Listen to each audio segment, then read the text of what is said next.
राजनीतिक हित साधन के लिए किसी व्यक्ति को टारगेट करके टारगेट किलिंग करना, मीडिया से बंधुओं से भी मेरा निवेदन है कि कभी आपने मुझे इस प्रकार से देखा।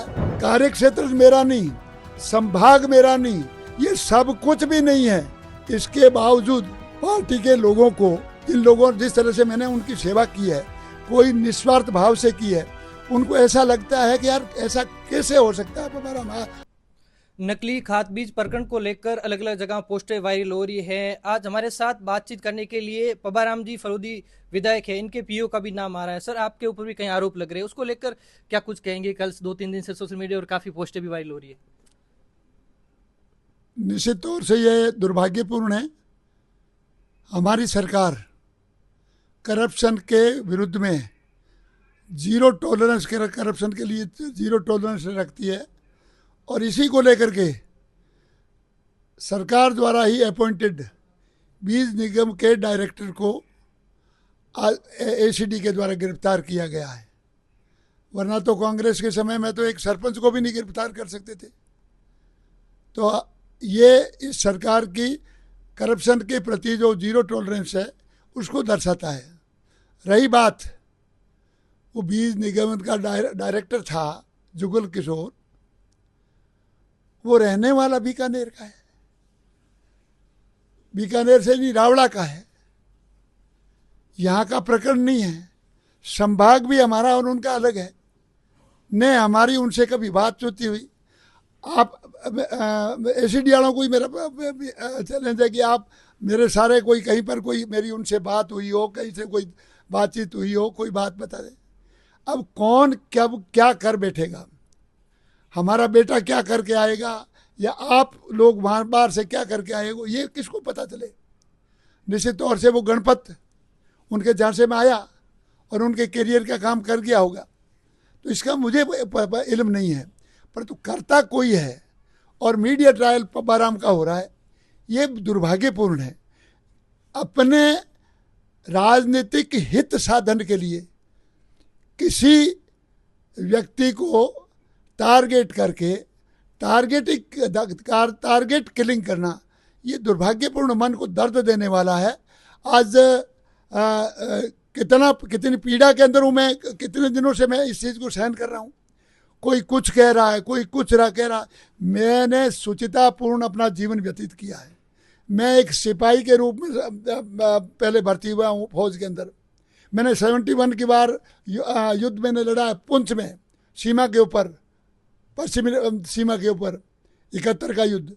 और उसके बाद में मैं पढ़ाई करते करते शिक्षक बना। शिक्षक का निष्कलंक मेरा इतिहास रहा है, दुनिया जानती है। और उसके बाद में 20 साल से मैं पॉलिटिक्स में हूँ। कभी कोई एक भी व्यक्ति, एक भी बड़ा परिवार है शिक्षकों का, शिक्षा विभाग का, हजारों ट्रांसफ़र, पोस्टिंग, संशोधन, प्लेसमेंट मैंने करवाए। कोई एक आदमी आकर के कह दे मेरे पास में अगर व्हाट्सएप पे लिख करके दे दिया तो मैंने कर दिया, मेरे मैसेज दे कर दिया तो भी मैंने करवा दिया, और मेरे को फ़ोन करके बोल दिया तो भी करवा दिया। उनसे साफा माला तक नहीं पहन मैंने, बस चरे बेती कुआं भलाई करो और कुएं में डाल दूँ, इस नीति के साथ मैं चला हूँ। और जब इस तरह से टारगेट किलिंग का काम किया जा रहा है, मीडिया से बंधुओं से भी मेरा निवेदन है कि कभी आपने मुझे इस प्रकार से देखा, एक शांत सुविचार वाले व्यक्ति को बार बार टारगेट करना, इसके पीछे क्या है मेरे को समझ में नहीं आ रहा है। कहीं पर कोई, अभी 2 दिन का और रिमांड है, कहीं पर भी कोई भी मेरे ऊपर लांछन लग जाए तो मैं राजनीति छोड़ दूंगा। तो मेरा निवेदन है आप सबसे कि अभी 2 दिन का रिमांड और है, इस 2 दिन के रिमांड के बाद पता चल जाएगा कौन क्या है।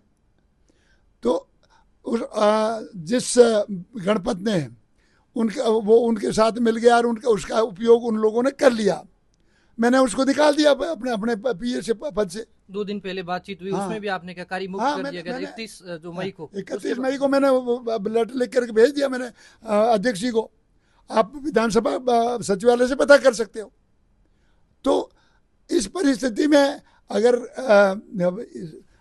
अब जो करने वाला कहीं का, कृषि मंत्रालय, कार्यक्षेत्र मेरा नहीं, संभाग मेरा नहीं, ये सब कुछ भी नहीं है, इसके बावजूद करने वाला कोई और टारगेट किलिंग और लगातार मीडिया ट्रायल पबाराम गौरा में इसके पीछे मंशा क्या है और इसके पीछे कौन लोग हैं, उनको मैं आगाह करना चाहता हूँ।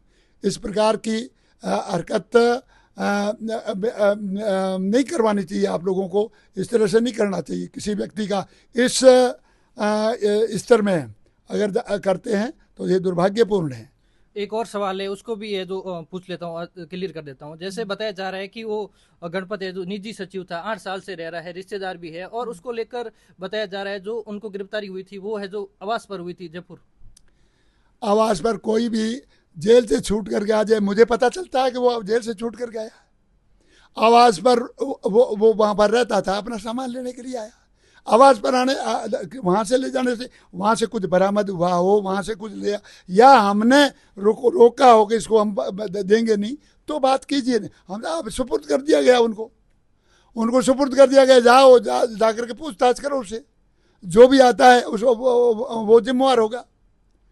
जो वो करेगा तो वो भरेगा, जो करेगा वो भरेगा, जो नहीं करता उसको भरने के लिए क्यों कह रहे हैं।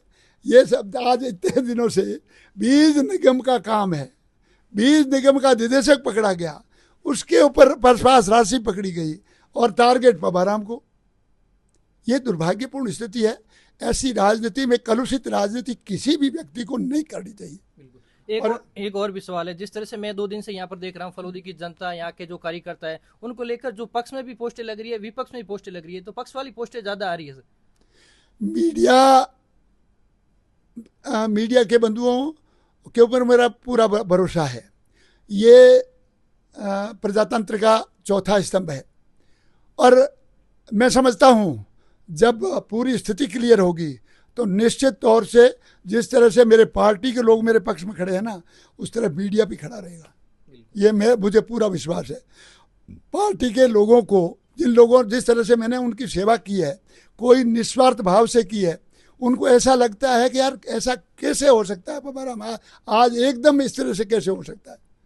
तो न तो उनसे मेरी बात हुई, बीज निगम के डायरेक्टर से, न किसी दूसरे से बात हुई, न तीसरे से बात हुई, न इस संबंध में गणपत से बात हुई। तो ये टारगेट पबाराम को करना कहाँ तक उचित है, आप ही सोच लीजिए। तो मेरा मीडिया के बंधुओं से, सभी से निवेदन है कि थोड़ा धैर्य रखिए। 2-3 दिन में सारी स्थिति क्लियर हो जाएगी।